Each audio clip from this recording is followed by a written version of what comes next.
El problema de esta noche, y de eso vamos a estar hablando. Tres ingredientes, acá hay uno, ¿cierto? Número uno, comunicación, aquí a la izquierda. Número dos, amor. Y número tres, servicio. Tres ingredientes necesarios en cualquier matrimonio. Si usted en su matrimonio puede cultivar esos tres ingredientes de acuerdo a lo que el Señor quiere para su matrimonio, la Biblia nos va a llevar a ver que va a tener un matrimonio con bases bíblicas, un matrimonio que le llega a sobreponerse a cualquier dificultad y se puede hablar de un matrimonio feliz. La primera ley para una relación feliz está en Josué 24:15. Dice que es no apartarse de Dios. Dice, pero yo en mi casa serviremos a Jehová. ¿Saben? Cuando pensamos en esta ley que debe estar en cualquier hogar, en cualquier familia, debe funcionar así, ¿cierto?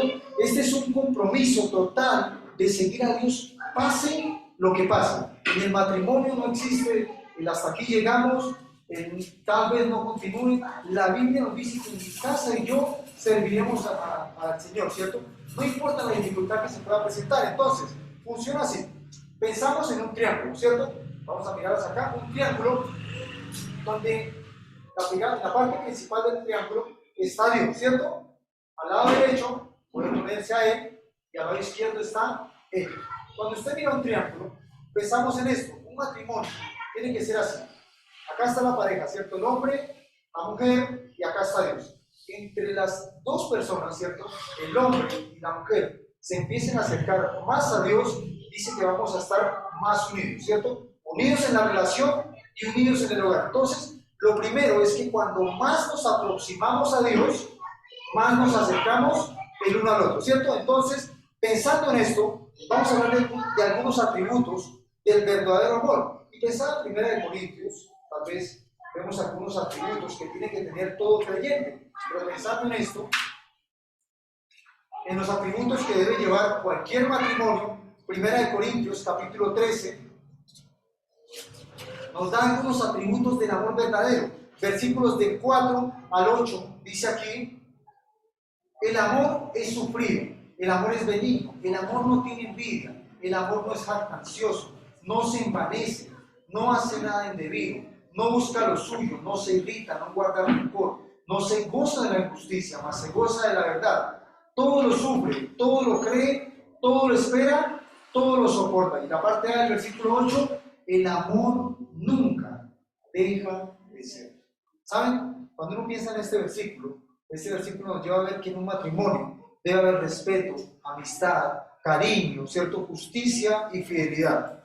Cuando su compañero y usted, ¿cierto? Su esposo, su esposa, se aproximan más a la punta superior del triángulo, ¿cierto? O sea, a Dios, se aproximan el uno al otro, ¿cierto? En el verdadero amor. Pensando en esto, ¿cierto? Entonces, número uno, primera característica para un matrimonio sano, ¿cierto? Hablamos ahorita, un matrimonio sano no es aquel que no pasa por dificultades, sino es aquel que, pasando por las dificultades, sabe que Dios va a dar la salida. Número uno, la comunicación, ¿cierto? Hablábamos, pensaba en algo, dice que el poder de la comunicación es grande y tiene un gran impacto en la relación matrimonial. Su comunicación puede determinar sí o sí la dirección de su matrimonio, puede fortalecerlo o puede debilitarlo, ¿cierto? Entonces, por eso debemos tener mucho cuidado con las palabras con las que hablamos, con el esposo o la esposa. Proverbios 25:11, ya noté que los versículos, dice: manzana de oro con figuras de plata es la palabra, dicha como conviene. ¿Saben? Este pasaje nos muestra la importancia de usar palabras adecuadas, ¿cierto? Debemos tener cuidado de cómo decimos las cosas, cuándo las decimos, por qué las decimos, inclusive el tono de voz con que las decimos. Este proverbio nos recuerda, dice: manzana de oro con figura de plata es la palabra dicha como conviene, ¿cierto? Es algo de honra decir buenas palabras en el matrimonio. Número dos, entonces hablamos del poder de la comunicación y hablamos de algunas características que tienen que ver en las cuales tiene que ver la comunicación. Número uno, hablar con palabras de bendición y edificación, ¿cierto? Efesios 4:29 dice: ninguna palabra corrompida salga de vuestra boca, sino la que sea buena para la necesaria edificación, a fin de dar gracias a los oyentes. Este versículo nos recuerda de que nuestras palabras con nuestra esposa, nuestro esposo, siempre deben ser para fortalecer, para animar y para bendecir. Yo sé que a veces uno puede caer en eso de que está, tal vez, en un estado de buen genio, quizás esté pasando por una situación difícil, pero la Biblia nos dice que ninguna palabra que corrompida. Es un principio que debemos tener en el hogar sí o sí. Esto tiene que ver con comunicación. Pensar que yo le digo a mi esposa, a mi esposo, lo que yo quiero recibir. Ninguna palabra corrompida. Romanos capítulo 15, versículo 2 dice, cada uno de nosotros agrade a su prójimo ¿en qué? En lo que es bueno, para edificación. Entonces, ¿qué quiere decir esto? Que debemos reconocer lo bueno de mi esposo o mi esposa, ¿cierto? De la persona que Dios ha puesto en mi vida. Debo bendecir a mi esposo, bendecir a mi esposa, debo halagar a mi esposo, halagar a mi esposa. Tiene que ver con comunicación, ¿cierto? Recordarle cuánto la amamos, recordarle lo bella que es, lo bello que es, ¿cierto? Lo importante que tiene que ver la comunicación porque influye sí o sí en el matrimonio, ¿cierto? Entonces hablamos de palabras de bendición. B, el escuchar. En la comunicación es muy importante aprender a escuchar, ¿cierto? Es uno de los componentes, tal vez, uno de los más importantes en la comunicación. A medida que nos esforzamos por escuchar y entender a nuestro cónyuge, estamos comunicando respeto, honra y amor, ¿cierto? Entonces, Proverbios 28:13 dice así, al que responde palabra antes de oír, le es fatuidad y oprobio. ¿Saben qué quiere decir esto? Dice, al que responde palabra antes de oír, le es necedad y vergüenza. Una de las cosas por las cuales uno muchas veces se aproxima a hablar, a contestar, antes de escuchar a la persona, ¿cierto? Es porque muchas veces uno cree que lo sabe todo y que no es necesario saber lo que le están diciendo. Y eso se llama, dice la Biblia, que eso se llama necedad. Entonces debemos tomarnos el tiempo, la delicadeza y la paciencia de escuchar a nuestra esposa, a nuestro esposo. Es una parte vital de la comunicación, ¿cierto? Debemos sí o sí aprender a escuchar. C. Dice que tus palabras tienen poder tanto para edificar y bendecir como para herir y destruir. ¿Saben? Dice acá Santiago capítulo 3 versículos 5 al 10, es un poquito largo, lo voy a leer, dice, así también la lengua es un miembro pequeño, pero se jacta de grandes cosas. He aquí cuán grande bosque enciende un pequeño fuego, y la lengua es un fuego, un mundo de maldad. La lengua está puesta entre nuestros miembros y contamina todo el cuerpo e inflama la rueda de la creación. Y ella misma es inflamada por el infierno, porque toda naturaleza de bestias y de aves y de serpientes y de seres del mar se doma y ha sido domada por la naturaleza humana. Pero ningún hombre puede domar la lengua, que es un mal que no puede ser refrenado, llena de veneno mortal. Con ella bendecimos a Dios y Padre, y con ella maldecimos a los hombres que están hechos a la semejanza de Dios.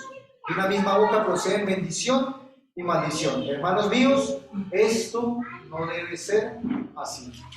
Este pasaje bíblico nos recuerda, nos habla, ¿cierto?, de cómo deben ser nuestras palabras, de cómo muchas veces la lengua, ¿cierto?, puede bendecir como puede maldecir, puede guiar, vamos ahorita, ¿cierto?, como puede destruir. Entonces, cuando piensa uno en esto, ¿cierto?, de las palabras que decimos en cuanto a la comunicación, debemos evitar criticar, humillar, lastimar, herir, decir algo que no te agrade a mi cónyuge, porque ¿sabe? Cuando gritamos, cuando lastimamos, cuando hacemos algo, ¿cierto?, que hiere a esa persona que el Señor colocó delante de nosotros, dice que estamos usando la lengua ¿para qué? Para destrucción, para maldición. Entonces, pensando en este pasaje de Santiago, dice que la lengua es como fuego, ¿cierto? Cuando está sometido a nuestro control, es una bendición.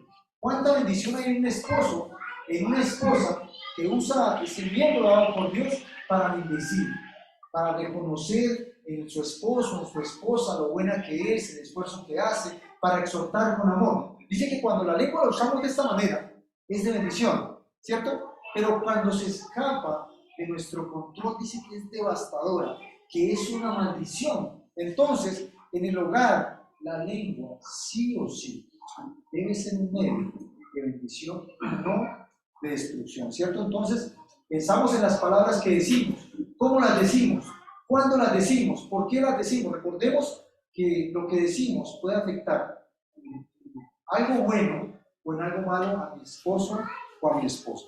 Otro punto aquí, ¿cierto? Un ejemplo clave de la comunicación del matrimonio y algo muy importante, ¿cierto? Principal, es el comunicarse juntos con Dios. ¿Saca usted tiempo para orar con su esposo, con su esposa? Si lo hace, ¿cuánto tiempo pasa en comunión con su esposa, orando a Dios con su esposo? Entonces, Hebreos capítulo 13, versículos 15 y 16 dice: así que ofrezcamos siempre a Dios por medio del sacrificio de alabanza, es decir, fruto de labios que confiesen su nombre, y de hacer el bien y de la ayuda mutua no os olvidéis, porque de tales sacrificios se agrada Dios. Como esposos, como pareja, ¿cierto? Es importante buscar siempre un tiempo para alabar al Señor, un tiempo para orar a Dios, un tiempo para orar por las necesidades de mi esposa, un tiempo donde yo oro por las necesidades de mi esposo, ¿cierto? Las esposas, esto se llama intimidad con Dios. Pero es triste que a veces descarguemos esa responsabilidad, por ejemplo, solamente en las esposas. Tal vez que ella sea la que ore por el hogar. La Biblia dice que no debe ser así, ¿cierto? Dice, fruto de labios que confiesen su nombre, y de hacer el bien y de ayuda mutua. ¿No qué? No os olvidéis. ¿Saben? La oración debe ser algo mutuo. Para que un matrimonio crezca, para que un matrimonio se mantenga unido, para que un matrimonio se mantenga feliz a pesar de las dificultades, debe haber ayuda mutua. Y esto tiene que ver con cuánto tiempo yo oro a Dios por mi esposa o por mi esposo, ¿cierto? Entonces, los animamos, pensamos en esto, a que todos debemos tener un tiempo como esposos para orar al Señor. El último elemento aquí de la comunicación, hablamos de algunas características de la comunicación, debemos hablar la verdad en amor. ¿Saben qué es hablar la verdad en amor? Efesios capítulo 4, versículo 25, dice así: por lo cual, desechando la mentira, hablar, verdad cada uno con su prójimo, porque somos miembros los unos de los otros. ¿Cierto? Cuando un matrimonio es sano, ¿saben qué pasa? Los esposos se pueden hablar honestamente, abiertamente, ¿cierto? Pero muchas veces, pero no se debe usar la honestidad para atacar ni para herir. La Biblia nos dice que debemos hablar la verdad en amor, ¿cierto? Y que ninguna palabra corrompida debe salir de vuestra boca. Que debemos que el amor, ¿cierto? Lo manifestamos a través de la obra que Cristo hizo en la cruz por nosotros, y como nosotros somos representantes de Cristo, queremos imitar a Cristo en nuestra manera de vivir, debemos siempre tratar a mi prójimo, a mi esposa en este caso, a mi esposo, ¿cierto? Como el Señor me trató a mí, con amor a través de la cruz. Entonces, dice aquí, desechando la mentira. ¿Saben? Esta palabra desechando, yo miraba que es un verbo, siempre me gusta ver, es un verbo en presente continuo. ¿Saben qué es un verbo en presente continuo? Es algo que se debe hacer todos los días. Desechar es no permitir ninguna palabra que sea deshonesta, ninguna mentira en mi matrimonio, tal vez porque siempre soy abierto con mi esposa, con mi esposo, y es algo que debo mantener por encima de todo. Siempre ser honesto. Mire que la honestidad es algo en lo cual agradamos a Dios, ¿cierto? Las relaciones se basan en la confianza, y la confianza en la verdad. Entonces, ¿qué pasa? Cuando llega la mentira, ¿qué pasa con la mentira? Daña la confianza, destruye el hogar. Por eso la importancia de, por encima de todo, siempre hablar con mi esposa, con mi esposo, honestamente, abiertamente. Si hay algo que hay que corregir, si hay algo que está mal, si hay algo que uno ve que no está haciendo bien, tal vez no habla uno con la esposa, con el esposo abiertamente. Vamos a orar, si hay alguna debilidad para orar. Así debe ser, dice que debe ser ayuda. Más adelante vamos a ver algunas características en cuanto al amor. Entonces, vimos primer punto, comunicación, ¿cierto? Dice que para que un matrimonio sea sano, para que un matrimonio se sostenga, sí o sí, debe haber comunicación. Número 2, segundo ingrediente, el amor. ¿Usted se imagina un matrimonio sin amor? no, ¿cierto? No, es algo que no puede ver desde otro punto de vista. ¿Saben? Lucas 10:27 dice, ama al Señor tu Dios con todo tu corazón y con toda tu alma, con todas tus fuerzas y con toda tu mente, y ama a tu prójimo como a ti mismo. Yo tengo un cuadro acá, la identidad del amor, ¿cierto? Amar a mi esposo, a mi esposa, a través de los ojos de Cristo. ¿Saben? En este mundo hay muchísimas clases de amor, según el mundo, ¿no? El mundo nos lleva a ver que el amor solamente se basa muchas veces en ser proveedor, que el amor es solamente llevar el sustento al hogar, en algunos casos. El amor es, yo tengo un trabajo, tal vez suplo lo necesario, pero hasta ahí llega el amor, ¿cierto? O algunas palabras hermosas, pero tal vez lejos de Dios. La Biblia nos dice que para amar, debemos amar con el corazón de Cristo. ¿Qué quiere decir esto? Que una persona que está lejos de Jesús, lejos de Dios, difícilmente va a poder amar a su esposa o a su esposo con el amor de Dios. Es algo que no lo va a encontrar, ¿cierto? Porque no lo está recibiendo. Entonces, ¿cómo debe ser el amor del esposo? Primero vamos a hablar del amor del esposo y posterior del amor de la esposa, en este segundo punto.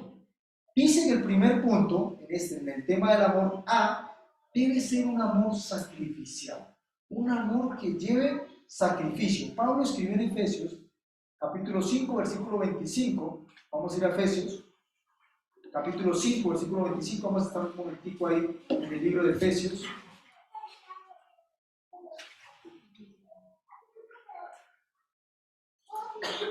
Dice Efesios capítulo 5, versículo 25, maridos, amad a vuestras mujeres, así como Cristo amó a la iglesia y se entregó como a sí mismo por ella. ¿Saben? Hay una característica del amor. Dice, maridos, un mandato, amad a vuestras mujeres, así como ¿quién? Como Cristo amó a la iglesia y se entregó a sí mismo por ella. Entonces, ¿cuál es el amor? ¿Cuál es la medida del amor? Dice que es como Cristo amó a la iglesia. Ahora, ¿cómo Cristo amó a la iglesia? Se entregó a sí mismo por ella. Eso se llama amor de sacrificio, ¿cierto? Dice que el Señor se entregó. El amor de Cristo hacia la iglesia no fue un simple sentimiento, ni algo emotivo, ni algo pasajero. La Biblia nos dice en 1 de Juan capítulo 3, versículo 18, dice que fue un amor de hecho y en verdad. Su amor fue real, su amor fue completo. ¿Saben por qué? Dice que porque se expresó, se manifestó en la cruz. Dice que el amor de Cristo se mostró en la cruz, ¿cierto? Cuán doloroso fue la cruz para Cristo, y aún así fue a la cruz y se entregó por nosotros. Un sacrificio, ¿cierto? Entonces, debemos estar dispuestos a sacrificarlo todo en el hogar por preservar y cultivar el amor con nuestras esposas. Estamos hablando, ¿cierto?, de cómo es el amor del esposo. Entonces, veíamos acá, la pasión más profunda debe motivar al amor sacrificial hacia nuestras esposas. Debemos amar, dicen, como Cristo amó a la iglesia. ¿Saben cómo Cristo amó a la iglesia? A pesar del dolor, se entregó por ella, con intensidad, se esforzó, ¿cierto? Dice ferviente para hacer lo necesario. Y así debe ser el amor de nosotros, debe ser un amor ferviente, un amor que a pesar de que haya dificultades, dice que es sacrificial. ¿Qué estoy haciendo por mi esposa? ¿Cierto? Número 2, debemos amarlas con un amor que santifique. Dice acá, versículo 26, ahí mismo en Efesios, dice que se entregó a sí mismo por ella, ¿para qué? Para santificarla, habiéndola purificado en el lavamiento del agua por la palabra. Versículo 27 dice, a fin de presentársela a sí mismo como una iglesia gloriosa, que no tuviese mancha ni arruga, ni cosa semejante, sino que fuese santa y sin mancha. Nos da el ejemplo de cómo Cristo amó a la iglesia y nos dice, con ese amor, con el amor que yo doy, deben amar ustedes. Y esto en cuanto a los esposos, ¿cierto? Entonces el amor del Señor Jesús es un amor que santifica. Dice que el Señor dio la vida por su iglesia para santificarla. Y el verbo santificar, mira este verbo, dice que aquí tiene que ver con hacer venerable algo por la presencia o contacto de los santos, ¿cierto? Entonces, la misión del Señor fue y sigue siendo polifacética, ¿cierto? Dice que se presentó como el buen pastor, como el sacerdote, como el maestro, como la guía de la iglesia, con el propósito de encaminarla a la madurez espiritual. Y dice que de igual manera debemos ser nosotros en el hogar, ¿cierto? Los esposos, todo esposo, primero debe conocer a Cristo, debe ser el pastor, el sacerdote, el maestro y el guía de su esposa. Por eso ahorita recuerdan cómo podemos guiar, y a veces nos guiamos con las palabras correctas. Qué triste que es eso, ¿no? A veces guiamos a la dirección equivocada.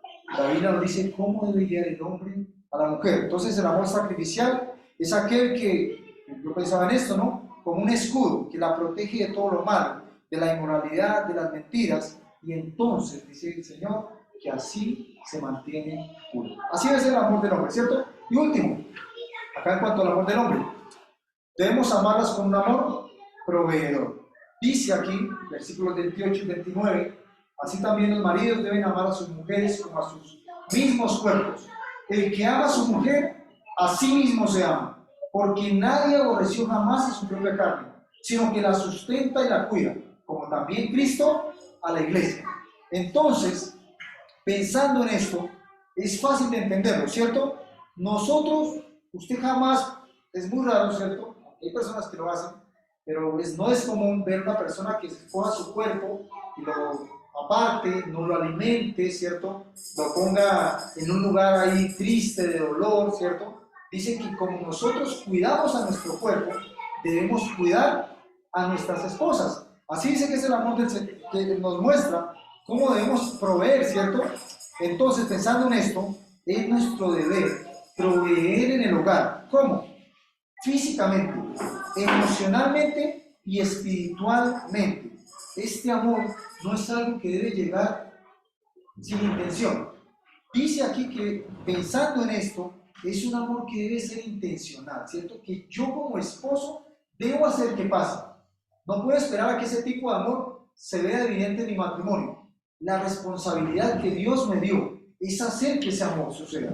Es ser intencional en la manera de amar, ser intencional en proveer. Y cuando hablamos de provisión, no solamente hablamos de la provisión económica, sino primero, ¿saben qué pensamos? En la provisión espiritual. Y tiene que ver cómo Dios nos ha puesto como sacerdotes de nuestro hogar, para ser guías de nuestro hogar. Y nuestra responsabilidad como proveedores es que nuestro matrimonio cada vez, veíamos al principio, se acerque más a Dios. Qué responsabilidad tan grande la que tenemos, ¿no? Entonces, Dios nos da la responsabilidad, el privilegio de que cada vez mi esposa se acerque más a Dios. ¿Cómo? Porque yo soy el sacerdote de mi hogar. Yo soy el que debo abrir la Biblia. Yo soy el responsable de orar con mi esposa. Yo soy la guía. Soy el proveedor espiritual del hogar. Listo. Ahora, algunas características del amor de la esposa. Y dice aquí, amor en apoyo. Amor en apoyo. Génesis 2:18 dice así: y dijo Jehová Dios, no es bueno que el hombre esté solo, le haré ayuda idónea para él. ¿Se ha puesto a pensar en este versículo? No es bueno que el hombre esté solo, le haré ¿qué? Ayuda idónea para él. Ayuda tiene que ver con alguien que presta apoyo, que está siempre para apoyar, ¿cierto?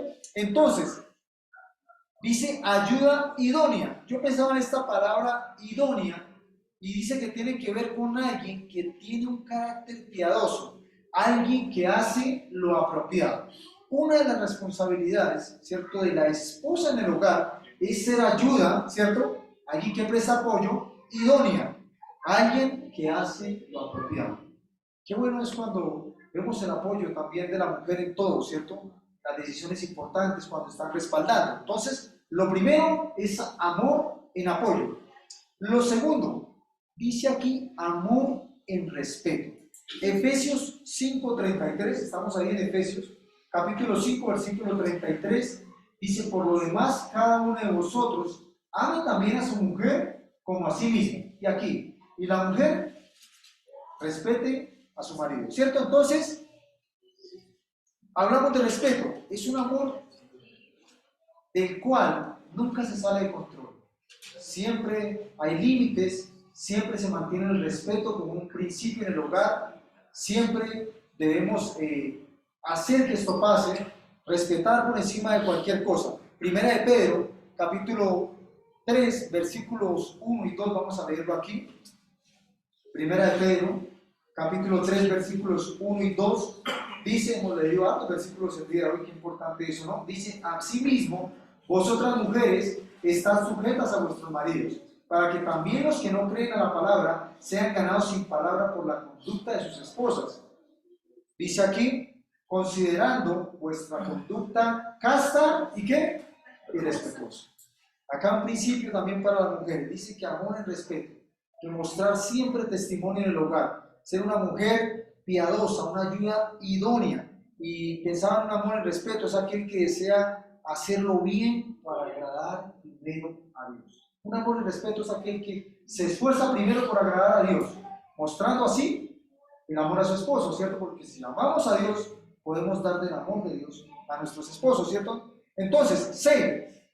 Dice aquí, amor en sumisión. Volvemos a Efesios, versículo 21 al 24, dice así, las casadas estén sujetas a sus propios maridos como al Señor.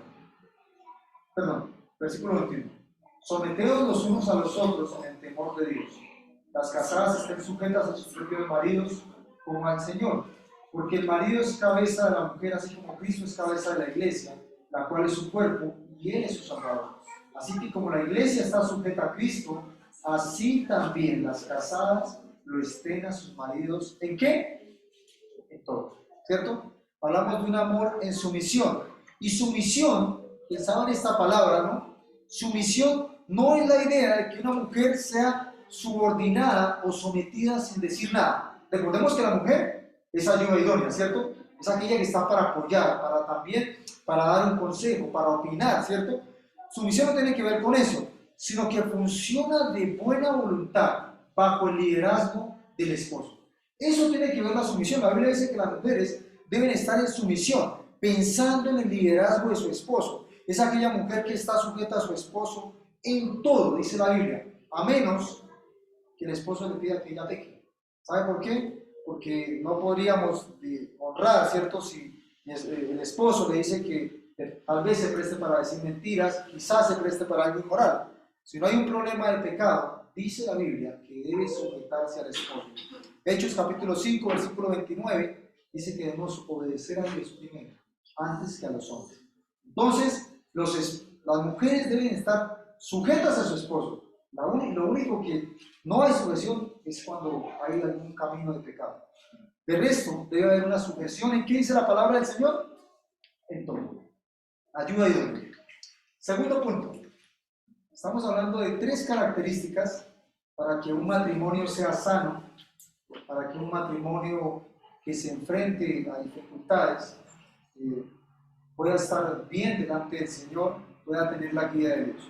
Y última característica está aquí, la podemos leer, es ¿cómo? Servicio, ¿cierto? Servicio. Yo miraba la palabra servicio.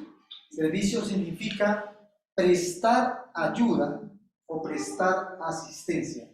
Eso significa la palabra servicio, prestar ayuda o prestar asistencia. El servicio nace del amor que tenemos por el Señor Jesús. ¿Saben por qué?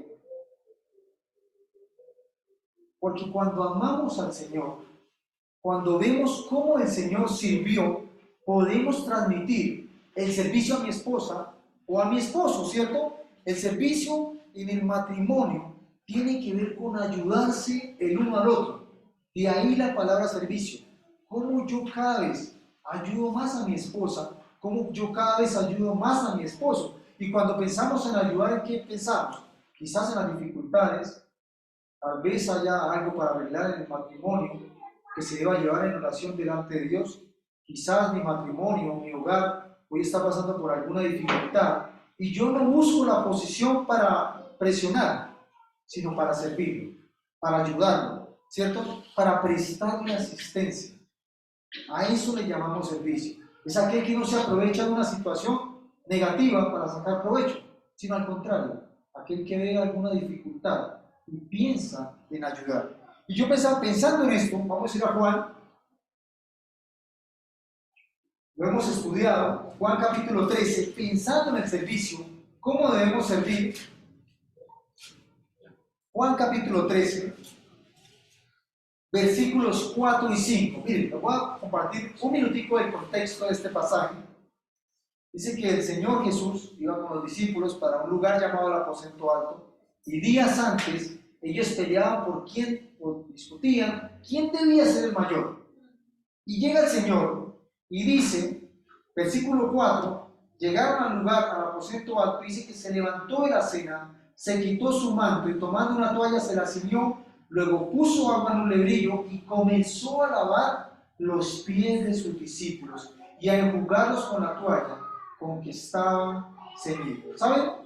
Este pasaje nos muestra cómo debe ser el servicio.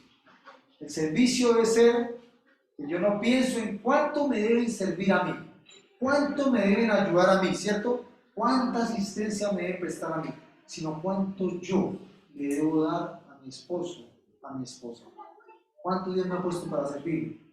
Quizá han sido, para algunos, han sido años de mucha bendición, pero nos olvidamos de servir a nuestras esposas, a nuestros esposos. Quizá a veces por el tiempo, ¿cierto? A veces por las dificultades del tiempo, a veces porque vivimos ocupados, por las crisis de la vida, tal vez nos olvidamos de servir a nuestras esposas o a nuestros esposos, ¿cierto?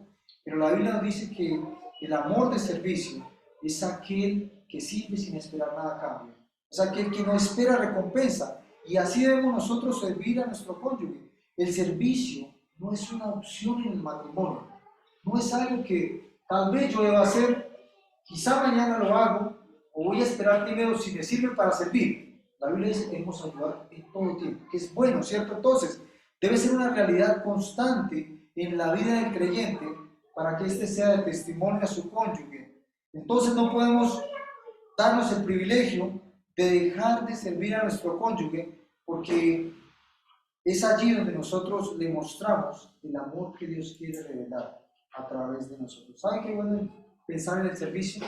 Pensar en cómo lo estamos haciendo, quizá en el servicio diario que hacemos con nuestra esposa, con nuestro esposo.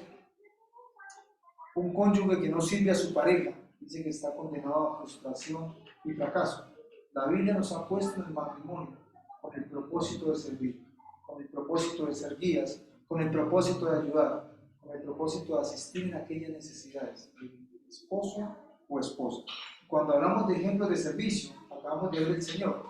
Dice que el Señor quizá no era el que se debía arrodillar para lavar los pies de sus discípulos, pero en un acto de servicio, en un acto de amor, se humilló para mostrar cómo debemos servir. Entonces, el Señor Jesús sirvió a los pobres, enseñó el Señor Evangelio, alimentó multitudes hambrientas, ¿cierto? Lavó los pies de sus discípulos, ¿cómo más sirvió? Sanó enfermos e incluso levantó de los muertos. Qué gran servicio del Señor. Y dice que de la misma manera debemos servir nosotros en el matrimonio. Y una última pregunta, ¿cómo servir a la manera de Cristo? ¿Cómo hacerlo? Tal vez pensamos en esto, ¿no? ¿Cómo servir a la manera de Cristo? Lo hacemos cuando atendemos las necesidades de nuestro cónyuge, ¿cierto? Cuando le amamos, no con el amor que yo creo que debo dar, ¿cierto? Sino con el amor bíblico, con el amor que guía, con el amor sacrificial, con el amor que santifica, con aquel amor que abre la palabra, con aquel amor que dice, ven amor, tal vez no hemos orado en esta semana, quizá no hemos pasado tiempo con Dios. Ese es el amor que Dios quiere en el matrimonio. Es un amor sin egoísmo, un amor sin jactancia, sin orgullo, sin enojos frecuentes, un amor que disculpa, un amor que perdona, un amor que no guarda rencor, dice la palabra. Cuando escuchamos, cuando le aconsejamos, cuando le animamos, cuando le comprendemos, ¿cierto? Cuando le perdonamos, cuando le ayudamos, cuando creemos en lo que Dios está haciendo en él o en ella. Ese es el amor de servicio. Y vamos a colocarnos en pie, vamos a leer este pasaje todos, 1 Corintios.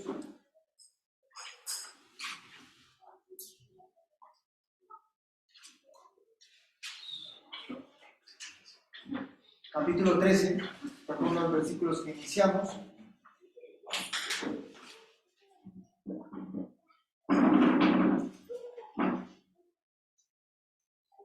Pensando, hemos visto algunas características, ¿cierto? De cómo tener un matrimonio sano, ¿cierto? En este mundo, si usted mira en este mundo, no con el propósito de cuestionar, de criticar, en este mundo, gracias al Señor, hay muchos matrimonios. Y yo le compartí al pastor que yo trabajo en un lugar donde vendemos sobrecitos de lluvia de sobres para matrimonios, para varias ocasiones. Y yo le decía, si hay algo que se ha vuelto escaso en estos últimos años, es que ya no compran sobres para matrimonios. Y tal vez es triste que las personas a veces piensen en que el matrimonio es aburrido, es algo que no vale la pena, es algo sin sentido. Quizá para el mundo sea así, pero para Dios no lo es así. Para Dios el matrimonio es un lugar de honra, un lugar de sacrificio, un lugar donde se confiesa el nombre del Señor, un lugar donde se busca a Dios, ¿cierto? Pensando en esto, vamos a leer este pasaje para terminar. Y veíamos, ¿cierto?, ingredientes para un matrimonio sano. Y tal vez hay muchos matrimonios, quizá la gente no se quiere casar, pero en los matrimonios que hay muchos matrimonios sanos y hay muchos matrimonios enfermos. Hay matrimonios que están bien y hay matrimonios que están mal. Pero si hay algo que es evidente, es que los matrimonios sanos son aquellos que tienen en el centro de su relación al Señor Jesucristo. Son aquellos que caminan con Dios. Son aquellos que andan con Dios a diario. Un matrimonio sano es aquel que se sustenta sí o sí de la provisión que solamente da Dios. Versículo para terminar, todos a una sola voz. Primera de Corintios capítulo 13, versículos 4, 8a. Dice: el amor es sufrido, es benigno, el amor no tiene envidia, el amor no es jactancioso, no se envanece, no hace nada indebido, no busca lo suyo, no se irrita, no guarda rencor, no se goza de la injusticia, mas se goza de la verdad. Todo lo sufre, todo lo cree, todo lo espera, todo lo soporta. El amor nunca deja de ser. Hasta ahí vamos a ver. Qué importante es que usted se lleve eso en su corazón esta noche. El amor que Cristo quiere que llevemos en nuestro corazón. Acá habla de un contexto para el creyente, ¿cierto? Cómo vivir una vida, pero aplicándolo al matrimonio. Ese es el amor que Dios quiere en la relación de cada hogar. Y si el amor es así, dice que el matrimonio va a ser un matrimonio sano a pesar de la adversidad.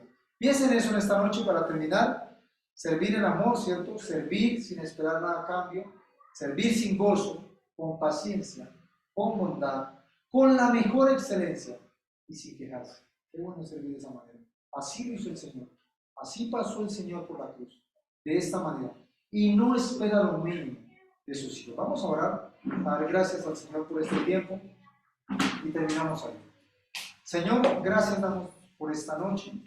Gracias damos por cada uno de mis hermanos aquí, Señor, por cada pareja que usted ha dado en este lugar, por cada matrimonio que usted está formando, Señor, y que sigue cultivando aquí, Señor. Oramos por la vida de cada persona que está aquí hoy, Señor, por cada familia representada, Señor, en esta noche. Oramos para que usted nos ayude, Señor, a tener esas características en nuestro matrimonio, Señor, comunicación, amor y servicio, Señor. Que siempre, Señor, que se presenten dificultades, que siempre, Señor, que tal vez estemos luchando contra alguna situación difícil en el hogar, tal vez haya cansancio, Señor, podamos pensar en cómo, Señor, usted puede guiar nuestro hogar, cómo cada vez más, Señor, esforzarnos, Señor, por ser sacrificiales, Señor, por buscar siempre su guía, Señor, ser obedientes a sus palabras. Gracias por cada hermano aquí presente, Señor. Oramos, Señor, para siempre pedirle, Señor, que sea el centro de nuestro hogar, el centro de cada matrimonio, Señor, que sea una guía en todo tiempo para nuestras vidas. Oramos en acción de gracias en este tiempo, Señor, en el nombre de nuestro Señor Jesucristo. Amén.